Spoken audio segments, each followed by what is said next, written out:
Hey, what's up, Dixie T here, and this is, I haven't made a video in a good while, so, my apologies on that. Um, anyway, I got some things I need to discuss. First things first, Spinnernet leaving YouTube. I don't think Spinnernet, if you are watching this, I don't think you should leave or stop making videos because of the whole YouTube changing, profile. I honestly think it's not much of a big deal. I like, I like this. I grew to like this channel change, and if you want to have that choice, I think you should just have that choice. They shouldn't force, the people. That's what I think. Hopefully they realize that, and maybe after all the emails and everything else, I think they're gonna say, you know what, we're gonna let people have their old channel, and keep their old channels if they want to keep their old channels. But if people who want to have the new stuff, let them have the new stuff, and hopefully if that happens, hopefully you get back making videos on YouTube. But this is the main part of my video I'm making today. Let's see how much time.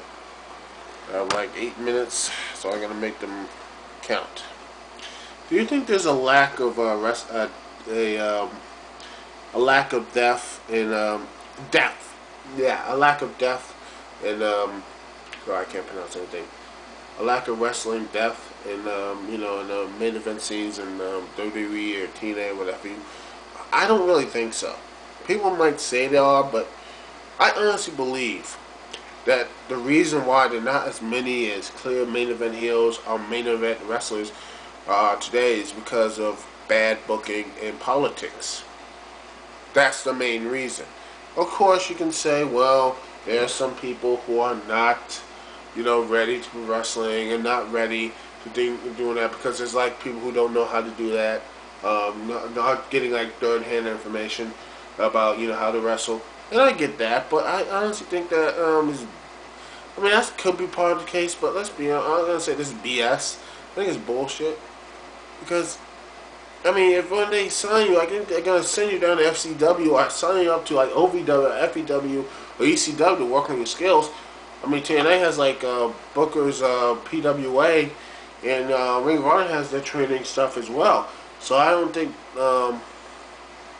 I really don't think that you can just say that there's not enough training camps, or you really don't train. They have to look, but they don't do a damn thing. They are getting trained. I think it's going to take them a while, but I think in the next 2 or 3 years we're going to see a lot more better wrestlers there. What else? Well, my opinion is that, anyway, keep on. I think my opinion is it's booking. You can look at this right now. The way Randy Orton has been booked, can you tell me, is he a threat? Do you think he's champion material? Hell, his last WWE title winner, which I thought that was completely other shit, was booked a hell of a lot better than this. This WWE title win, he looks like a complete and utter bitch, even with his own group. Oh, wow. Orton, honestly, if you say Orton would have main evented back in the 90s. Same as Batista would, and same as John Cena, I think, would. Because they know how to work. They know how to do these things. And when they are actually booked right, they can do it. And I honestly think Matt Hardy, his career could have been booked to be a main eventer. MVP would have been a main eventer. Let's see. Who else would have been probably main event? Shelton Benjamin would have been main eventing. At a good start. Would have been main eventing at this time. Let's see. Joe Morrison, I think he's getting that push. Let's see. R-Truth, who should be way beyond everything else. Should be. He's in this whole Pretty Ricky BS. Ugh. What have you? And you have Ricky Ortiz, which, his rally towel and everything else. Some people might like him, but I think, he's getting a little bit better on the mic, slowly playing him. I like the character, and I like his old egotistic attitude, I like that. I think, maybe a little more training, a little more this, I think a little more polish, I think he'd be right up there, But it just seems to me that there's the only lack of depth of talent is the reason why there is a lack of lack of main eventers or lack of good main eventers out is because of booking. You and same as TNA. They have little to no faith with these guys. Like AJ Styles, Samoa Joe, or Daniels, or any other new guys, or people who've been there for so long, because they don't know what to do. They feel like if they do get the people on the book, if they do book them that way, they're gonna be like, oh my god, what are we gonna do? What are we gonna do? Oh, and then they're afraid that they fail or they get blasted. But it's a comfortable. They had that safety blanket of these old guys of Sting and Kurt Angle, Kevin Nash, and all this stuff. It's their safety blanket.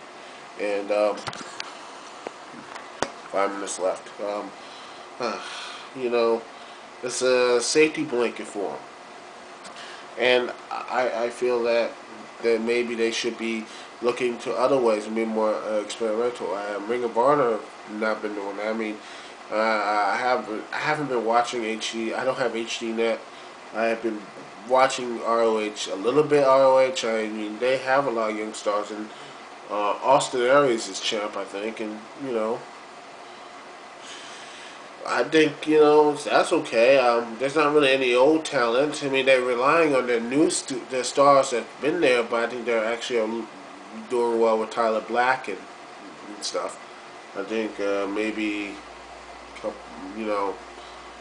I think they're trying to do things a little bit better, but you understand what I'm saying. It's not the booking, and it is the booking. It's not the depth of talent. I mean, there's a lot of hell of talent. There's a hell of a lot of talent wrestlers out here. It's either WWE or TNA refuse to sign them, or when they do get signed, they're saddled with a completely stupid gimmick, and they can't get over. Or 3 is because they pissed somebody, some writer, some producer off, and they can buried like hell. I don't know who pissed everybody pissed an MVP off, but he's stuck in mid-card hell with Jack Swagger, who I like, but I don't think he should be bidding over MVP. I mean, MVP should have been challenging Randy Orton right now for the heavyweight title, but yet, no, we need to go to that safety blanket of John Cena and Triple H, because that's what sells tickets. And that's going to make, and you know what, like I'll say, here's a little prediction. I'm predicting it's going to be John Cena or Triple H, because you know what, Randy Orton has failed miserably, and they look at the ratings, they're gonna look at it and say, Randy Orton champion didn't bring in the numbers. Well, it's his fault. It's all his fault. It's not Triple H's. It's not John Cena. It's not anyone else. It's Randy Orton. Personally, I blame this all on Triple H. It pisses me off, man. It really does. This thing could be a hell of a lot better, but it's not. And why? I mean, and you know what? People need to check their ego out the door. Check their ego in the back, man. Check their egos and get the best people who can wrestle, the best people who can do it, and go all the way with it. I mean, oh, by the way, Kofi Kingston and Evan Bourne, who should be high flying main event, not main event, but doing something, but instead of being in the Big Show, which I honestly think if you give him the U.S. title, and I actually am a fan of the Big Show, but U.S. title, he hasn't done anything. You just got he was in that Fatal 4-Way match, and that's it. He just said, screw that, I'm going for the U.S. title. God, man. I hope Kofi wins. I mean, Big Show, I love him, but I don't think, he is good. I love him. I think he is. Ric Flair said he's the best big man I work with, and I think he is the best big man ever, but I really think he needs better. I mean, he needs, something motivating. I think, he needs to take a break. Big Show needs to take one break. I'll maybe take, a couple weeks off, a month off. Same as Triple H and maybe John Cena. I need a freshen up scene. I need some new guys, some new heels, some new faces, some new blood, damn it, in the main event scene. Is that too much to ask? Well, anyway, this is Duke CT here. Peace and love. Later.